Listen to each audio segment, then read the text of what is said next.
Hey Jen, it's Jordan. I'm just seeing how everything went this weekend with looking at those homes. We actually just got our offer accepted, so I'm very excited.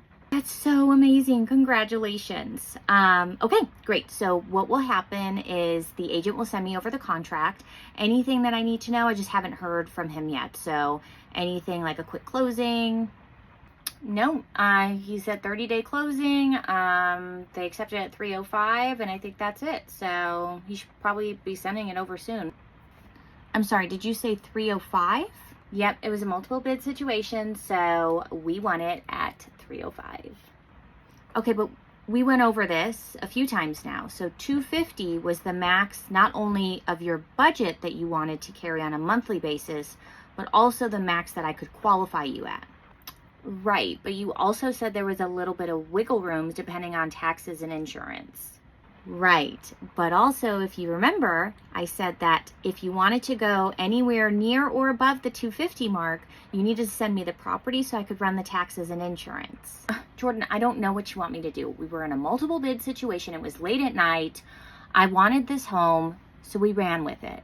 Okay, I understand that, but we're not going to be able to go that high. So unfortunately, we're not going to be able to make this work. Okay, well, first of all, you don't even know what house we went into. So how do you know that it won't work without even running numbers? You know what? You're right. I cannot guarantee that that house won't work. But I am 99.9% sure that without putting any more money down, that house is not going to work. We were very strict, no HOA, certain taxes, insurance, so on and so forth. Well, this one also has an HOA, but it's not that much. What do you mean it has? How much is the HOA? It's $200.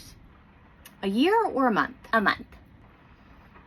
Okay, so I know for a fact that this house is not going to work. It just won't. It won't. We already maxed it out. I told you at 250. I don't even know how the agent was able to get the offer accepted because the letter I wrote for was 250. Oh, I think he just edited the document you sent him. Sorry, what? What do you mean he edited the document? He changed how much I wrote on there that you were qualified for? Yeah, I mean, they needed the offers in by like midnight, so he just went in there and changed it. Okay, so we have a lot of problems going on here. You can't just do that as the agent or anybody. So that I'm gonna have to have a separate conversation. But two, I don't know why he would think that that was okay to go above what I had already talked to all of you about the max qualifying number was, which is substantially lower than what you went in at. Okay, well, I mean, I don't know what you want me to do. This is the situation we're in, so... Okay, well, the situation is not going to work, so I'm gonna need you to go ahead and take back your offer. I'm going to go ahead and call your agent and let him know that that was unacceptable and we cannot continue to move forward. You know what, Jordan? You really need to be more specific as to how much wiggle room somebody has before you just start telling them that they have wiggle room. Okay, got it. Thank you. Thank you for that. I'll keep that in mind. Hey Nick, I'm a little confused. I just got off the phone with Jen and she said that we went under contract. Right, they just accepted it, so I'll get it over to you here in just a few. Right, but we have a couple issues. So one, she said that we went in and got our offer accepted at 3:05. And yeah, 3:05. I mean, we had to go up. We were in a multiple bid situation. Okay. So that's our first issue. A second issue is that you went ahead and you changed the letter that I provided to you that said $250,000 and you upped it. Right, like I said, we were in a multiple bid situation. My lender lets me do this all the time, so I don't understand what the big deal is. We're here, they accepted it, it's fine, not a big deal. Well, no, actually it is a big deal. One, you can't just start changing numbers, especially because you're not on the finance side of things. But two, I specifically let everybody know 250 was really the max that we could go, and you went all the way up to 3:05. I understand there was a multiple bid situation, but she's maxed out at 250. So I don't know why you thought it was appropriate to go up to 3:05 without consulting with me first. Again, I don't understand what the big deal is. I made the executive decision to go in at 3:05. I didn't think I needed to consult with you. She said she was going to have the difference. There we go. Okay? Oh, okay. Well, I'm glad that you made that executive decision because you were, again, on the finance side of things. So she doesn't have that money unless she just magically stumbled upon it.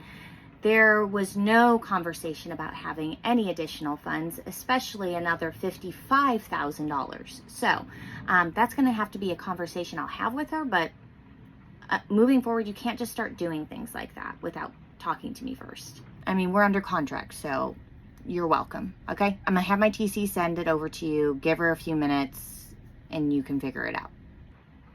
Okay, goodbye. Hey Jen, so Nick and I just got off the phone and he is under the impression that you have the difference of $55,000 to be able to make this house work. Yep, I told him I would be able to figure out a way to make that happen. Okay, did you want to share with me? Because when we spoke, that was never in any of the conversations we had that you were going to be able to just come up with an extra $55,000. So where are we coming up with these funds? So I was actually calling around this weekend and I was able to get a loan. So I just took that out and we'll use that for the difference. Okay. Do you remember, I think we're just forgetting a few things when we have conversations and emails and things like that, but you can't open up new lines of credit. You especially cannot go out and get an unsecured loan to use then to put funds down on a mortgage. That's not, you can't do that. Okay, well, I mean, I don't remember that conversation. So the money's going to be wired into my account today and it'll be here. We can keep moving forward and it's like no big deal. Again, something you can't do. So no, we cannot move forward. We cannot move forward with this loan. We cannot move forward with this purchase. It is just not possible. All right. Well, you say all the time that you help people, figure out how to make things happen. So, I mean, can you not just do that for me? Right. I do try very hard to help my clients figure out the best way to make sound decisions. And most of the time they listen to me, but in certain circumstances they don't. So here's the problem. I cannot make a 305 purchase happen. I especially cannot make it happen if you are taking a personal loan out to get the additional $55,000 that you would need to make up the difference. So what you're going to have to do is cancel this contract. We are then going to have to move forward maybe down the road with a different one, but you have to give this loan back. You cannot accept these funds, and if they go into your bank account, you have to then pay that loan off. This isn't going to be able to work right now. I really think I'm going to have to go to another lender. I don't feel like you're supporting me. This is a big dream of mine. You've been great thus far, but I'm going to have to go in a different direction. Okay, you know what?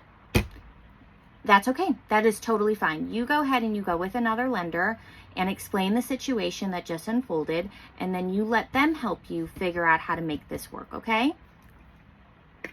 Nick, it's Jordan again. Okay, listen, so we definitely have a problem because Jen said that the $55,000 difference is coming from a loan. Okay, and the problem with that is... I'm sorry, have you not been in real estate that long? Is this something new you just picked up, or? No, I mean, I've been in this for quite a few years now. Okay, well, I'm not quite sure what kind of lenders you've been working with, but unfortunately you cannot just take a loan out to go ahead and put towards your down payment. It'd be different if it was your own money, like a HELOC from equity of your home or a 401k or something like that, but you can't just go take a loan out and no, it doesn't work that way. Okay, well, that's the first time I've heard that one. I mean, I feel like I'm gonna have to run that by my lender because that's the first time I'm hearing of that. Okay, so you can go ahead and run that by your lender, but anyways, we're not gonna be able to do the contract. Also, Jen said that she didn't want to use me anyways and she was gonna go somewhere else. I told her she unfortunately wouldn't be able to make that happen, under the guidelines that are within an FHA loan. So, yeah, just wanted to give you a heads up. I mean, if she doesn't really want to work with you and you're not doing what you can to help make this close, then I'm probably going to have to call her and introduce her to my lender so we can get this closed. But how do you expect to close this loan through FHA with taking out a loan for the down payment, and that is strictly not allowed? Again, it's not something I've heard of, but, you know, I'm not really worried. My lender, he's great, so he's going to take care of it, no problem. But yeah, I guess it's been good working with you thus far for what you've been able to do. But yeah, I wish you all the best, so good luck. Okay, well, you let your lender take care of this, and I'm sure I'll see you guys on the news sometime soon. I'm sorry, what was it? I just hope that you and your lender take care of whatever it is that you feel you can make this happen with, and the deal gets closed. So you have a good one.